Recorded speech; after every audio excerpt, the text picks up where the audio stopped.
Hello, this is Petro and you are watching WellCode, and we are back with another interesting interview. Here with me is Sashi. He is doing an internship at Nvidia. He goes to university in Santa Cruz and he does a lot of interesting things. But I let him introduce himself. Can you please tell me more about the work you're doing? What are your interests? Just a short story and then we'll go into much detail. Sure. Hi guys, I'm Sashi, and like Petro said, I'm doing my intern at Nvidia, and my research is computer vision. I'm a graduate student at UC Santa Cruz, and I research on computer vision and computational photography. And the thesis that I'm doing right now is kind of a dimensionality reduction on 3D visual data to make processing of visual data faster. And that's pretty much it. And let's see what you have. What were you doing before knowing how to write code? How was your childhood? Where do you come from? What are any other interesting things about you? Did you think when you were young that you will become a programmer, or you just found out at some point about computer science? Yeah, that's a really good question. I come from a small town in the southern part of India called Coimbatore. And I come from a humble middle class family, and I kind of think that helped me, I didn't have anyone to guide me every time. Like, I had good mentors and good teachers, but I had to still find my way, learn, get my feet wet. If let's say I wanted to learn C, I just Google some tutorials online, set up a compiler, started coding. Just do trial and error stuff, and then learn as you go. So how I developed interest in computer science. So I think it started with when my dad, when I was very little, maybe around 6 years or 7 years old, he got the latest version of the desktop that was available. I think it was around 2000 or 2001. It had, I still remember that it had 32 MB of RAM, which was, it seems so small right now, but at that time that was the latest model available. Yeah, you can't even go on Facebook now with that small. Yeah, it's ridiculous, how fast the computer industry has progressed, and it was like it was an really eye-opening experience, I would say, having a computer for yourself. And he didn't, I think the best thing that he did was he didn't restrict me, and he just gave a complete freedom. So you could play as many games as you wanted to? Yeah, I could play, but to be fair, I didn't play a lot of games. I wasn't a gamer.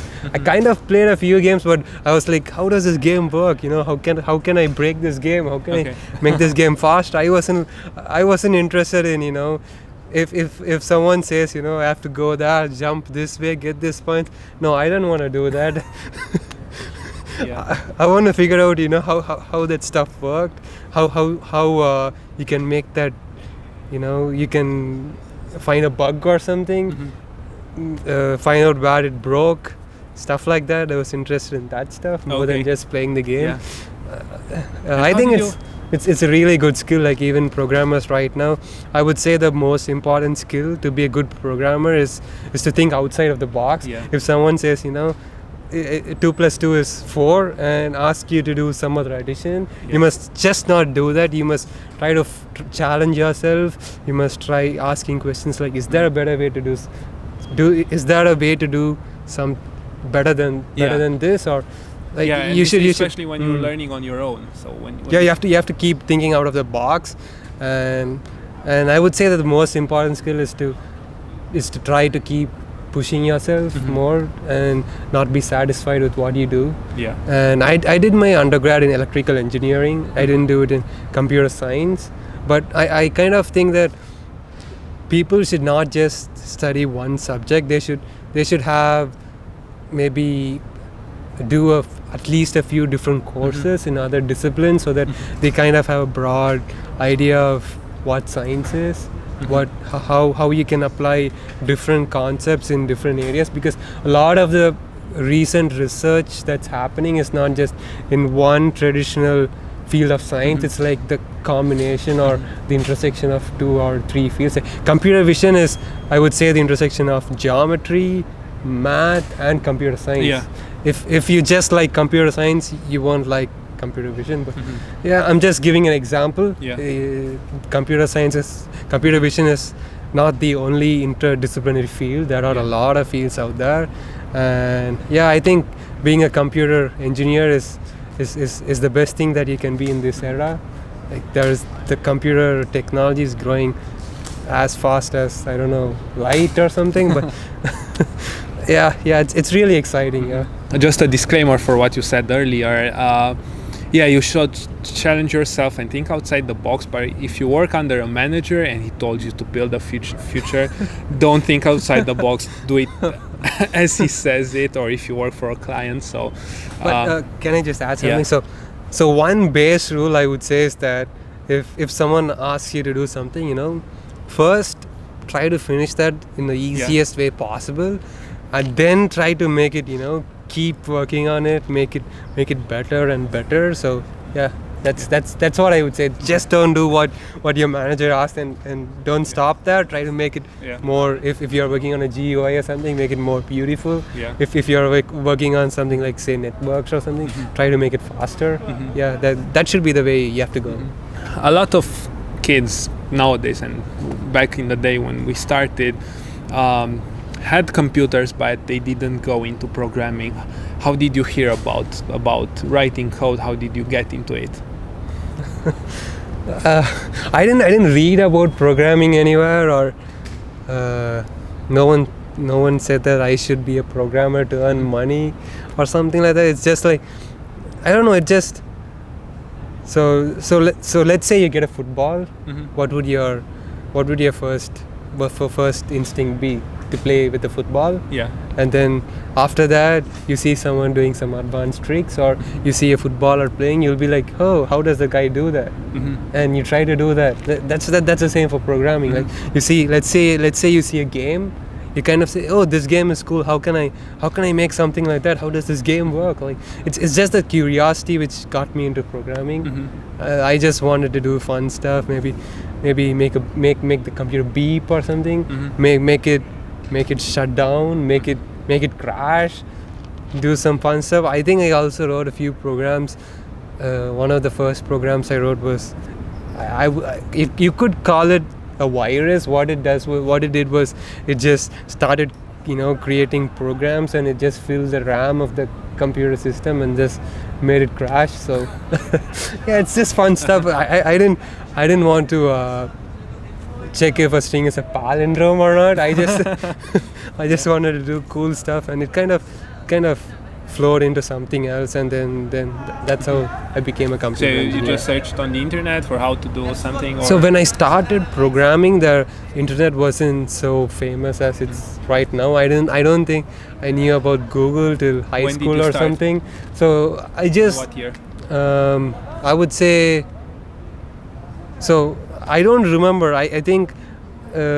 So when I started writing programs, I didn't know that these were called programs. I didn't know what they were called. It was just like fun, and I would say you need to download the compiler. And how did you find the compiler, the programming language? Yeah. So I had a few cousin brothers who were studying computer science at that time. So they kind of were working on that, and whenever they used to study, I'll just be like, oh, what's this? What does this do? And they'll be so it was exactly like what you said about seeing a football player. Yeah, exactly. So you saw your older cousins were writing code. Oh, what's this? It looks like in the movies, or how was it? Yeah, that's exactly what happens. And I was also interested by robotics and stuff, and even that has programming. And so I think whatever you take, whichever field you take right now, there is some part of programming in it. And so I think programming is like a skill that everyone has to have. And I think being able to program just makes you a better human being. You kind of develop a lot of patience, finding where it's going wrong, how to solve a problem. It's yeah, it's good. Like that's how I got into programming. Yeah. You can definitely have a huge impact on the world by knowing how to write code, and this is the thing you can do today. Okay, let's move forward into your life. So you started with those small programs, you continue learning, and when do you feel you got advanced? When do you think you started doing like stuff that matters or stuff that's useful for other people? To be honest, I still don't think that I'm advanced or something.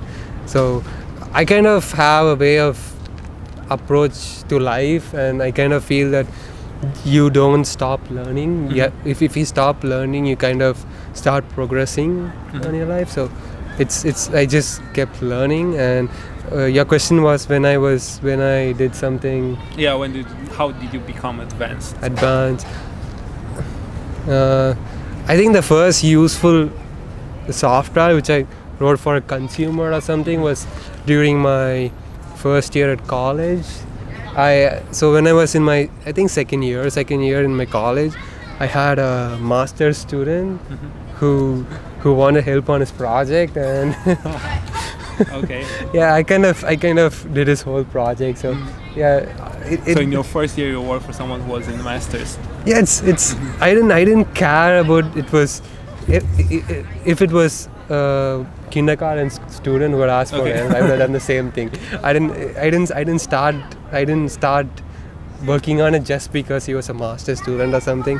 I just got something really interesting to work on. It was a smart meter. Okay. So what it does was so you have electric current and you have frequencies, and there is a standard frequency on which you have to distribute electricity. And if the frequency of that current falls below or rises above, it's pretty bad. I don't want to get into the technical details. It's pretty bad, and smart meter is kind of a way in which you enforce that you maintain that particular frequency, and it sounded pretty interesting and pretty cool. So I wanted to work on it, and that's what I worked on. And did you get a good grade? Yeah, he got a good grade. Okay.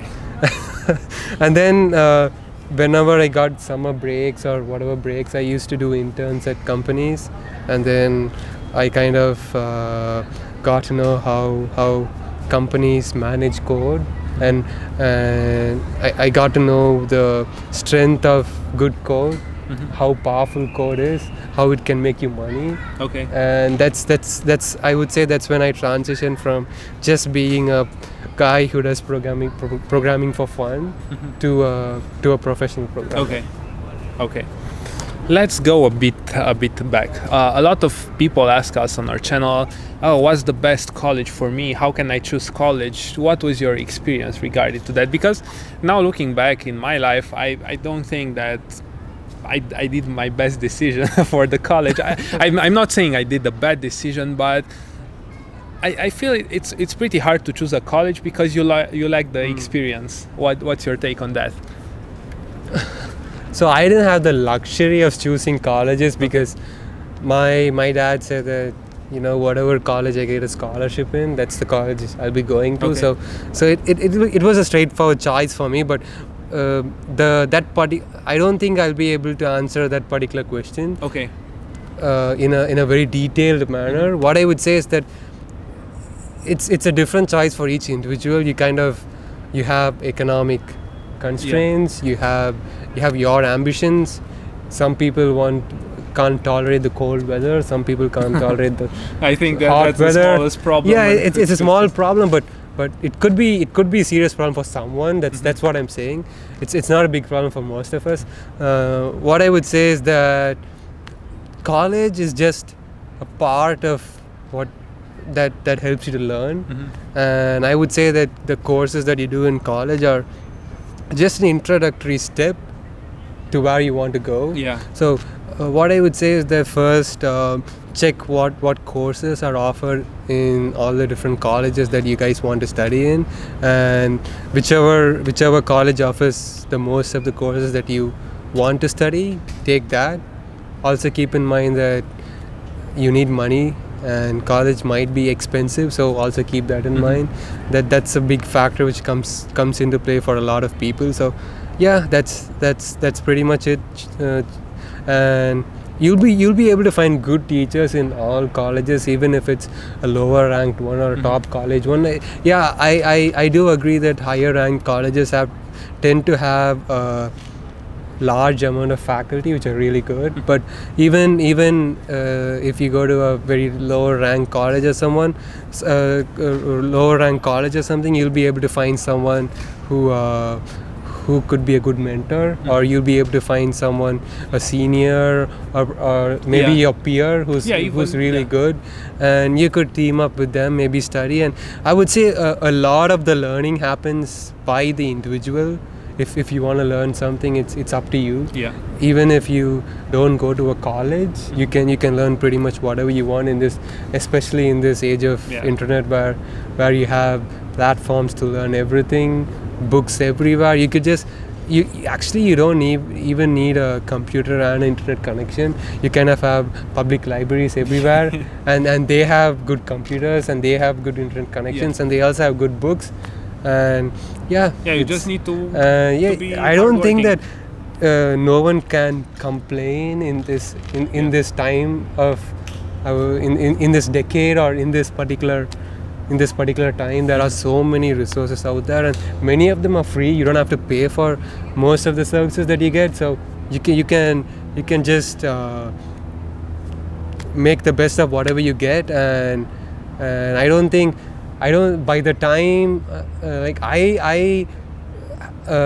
when I was doing college, or when I started, maybe in the initial few months of work or something, I didn't pay for anything. I used to get all the free materials and to study as much as I can, but I don't think I still completely exhausted them. So there is a lot of material out there, and please, if you want to learn something, if you reach out, you'll be able to find something or someone who's ready to help you with it. You have a very interesting opinion about colleges, and it can be seen the difference of culture.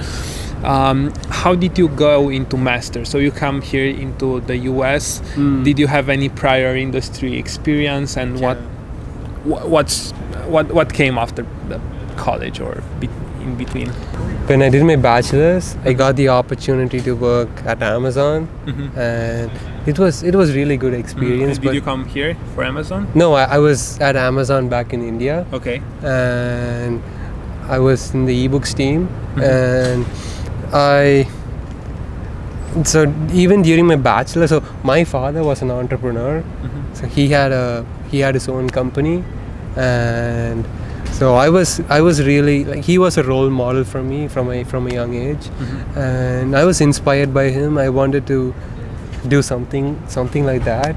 So I also got an offer from a startup when I was at Amazon. So I really liked that offer, and the proprietor of that company was like, if I want you to be my partner, and we'll take this company to the next level. And he was really driven, and I wanted to be like that, and I wanted to try that out. Maybe I was interested in that, and that's how I got into that startup, and it was really good. We worked on embedded system applications. We developed it's called SCADA systems for the windmills, which monitors the power that they make, and they transfer the data, and we kind of had our own website where we display that. And then we also did GPS systems, small GPS systems. We also did switch more power supplies, and I worked in the R&D department there, and it was fun. So my job was just to, get some new stuff which someone usually doesn't get to do. Just get some new stuff, do whatever I want, try to solve new problems. I really like that. And you mean hardware problems? Hardware problems, and also it's just not the hardware problems. It's about solving a problem, like some problems that people have. For example, the GPS system was targeted towards people who own cars, and they had a lot of drivers, but they weren't able to trust the drivers 100%, but they also kind of felt uneasy of asking where they went, logging all the data. So they kind of wanted a monitoring system for that, and we developed that. And then when there were a few windmill owners who wanted to maintain a record of how much power each of the units made, and that's how we came up with this SCADA system for that. And yeah, that's how pretty much. And I also had the chance to develop ECU. It's called engine control unit for for a truck. Need for Speed, they had that thing. You could upgrade it, but I don't know what it is. Yeah, I don't watch a lot of movies, so I'm not able to follow what you're saying. But I was able to develop a ECU for a truck. Like it's so interesting. I got to learn stuff, and I really wanted to learn more. And I thought that doing a master's in computer vision, especially, that's what I wanted to learn about. How did you choose computer vision? Because it's different from your experience in electrical engineering and then the startup, which was also hardware related. So in electrical engineering, I did image processing. I liked a lot of image processing. My final undergrad project was in image processing. And I wanted to do computer vision.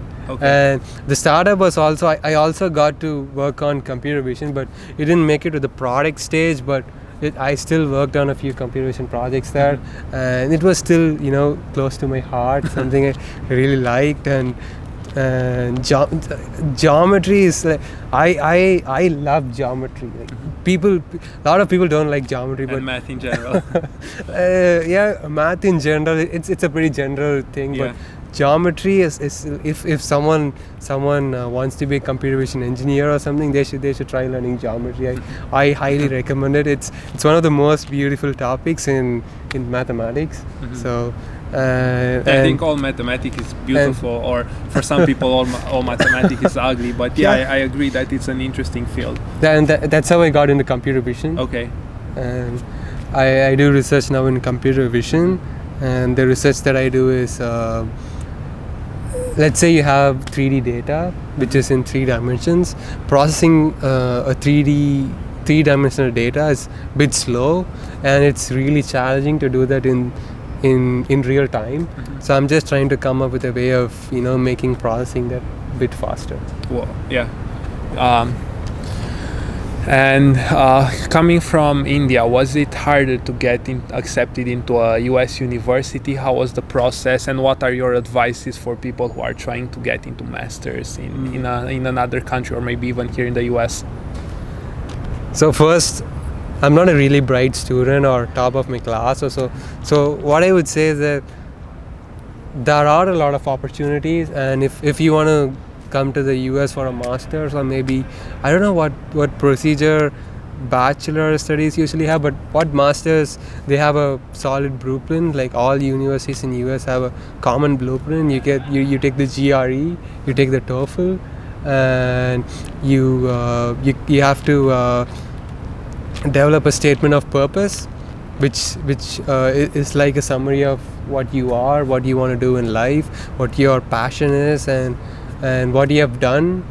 You can't say that something is your passion and don't not have show any projects. You have to show something to kind of complement that, and then you have to get a few recommendations from maybe your professors or someone you worked with, your mentors, or someone who has a good reputation and who can give who can vouch for you.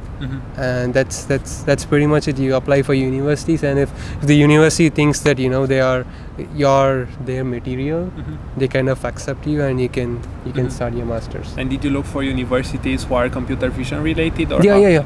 So if masters tends to be a bit specialized, so you need to know what you want to work in, and you should have a really good plan in order to make it successful.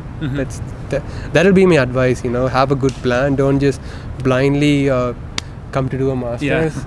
Just have a plan. Like, I want to do this, I want to study this is what I want to specialize in, this is who I want to work with, and then everything else would follow. Okay, and if you're at the advices section, can you give some advice for the people who just want to learn how to write code, have not started it yet, and then a second part for people who want to go and do research to have a conclusion with that? So if you want to start programming, what I would say is get your feet wet, write some Hello World programs, and then there are a lot of competitions which happen. You don't have to win the competitions. You could just see what's happening out there, what people are doing. Can you give some examples of competitions, because nowadays there are a lot. So what I did was there are a lot of forums like HackerRank, Code Chef. You have a lot of problem sets. What you can do is start with the easiest problems. I think you have to scroll all the way down to get there. But it's worth the effort. You could just scroll all the way down there, start with the easiest problems, make your way up. And what I would say is start with something small. You don't have to start with a plan saying that you need to create an API today. What you have to do is just make it a habit to write maybe 10 lines. I would say that counting your lines of code is a very bad practice. It's not a good metric to evaluate your code, but you can start with that, maybe 10 lines or 50 lines a day, and then make progress. And then at some point you have to decrease or build programs which are not long anymore. But I totally agree with that. First, you need to write as much code as possible, even if it's horrible. Then the next part, make it less horrible. And for research, I'm not a big shot as someone, but I actually don't even know if I'm qualified enough to give advice for that or something. Well, you still made it to the US and but what I would say is try to grasp the basics. Don't if you're strong with the basics, you can always build up. And always the most intelligent thinkers or the great thinkers, they don't try to make the problem more complex. Their solutions always tend to be so simple. You kind of once you go through the answers or go through the theorems, you'll be like, oh, it's so clear, it's so simple, how did this guy think of it? So the best answers to problems is not the complicated ones. It's usually the simpler ones. And so just try to be as strong with your basics as possible, and then you'll be able to figure out your way, and hopefully you'll be able to get some mentors or someone who can help you with, and being strong with your basics helps a lot. So Sashi told me not to ask a lot of things about what he's doing at Nvidia because it's confidential. I'll just one. You don't have to say that. Yeah, sorry. I'll just ask a quick question. Did your experience with computer vision help you get an internship there? Yeah, it did. So the work with which I do is computer vision and computational photography. So unless you have some experience or unless you did some research work in that, you won't be able to get an intern. Right? So I think it's the same for every other field.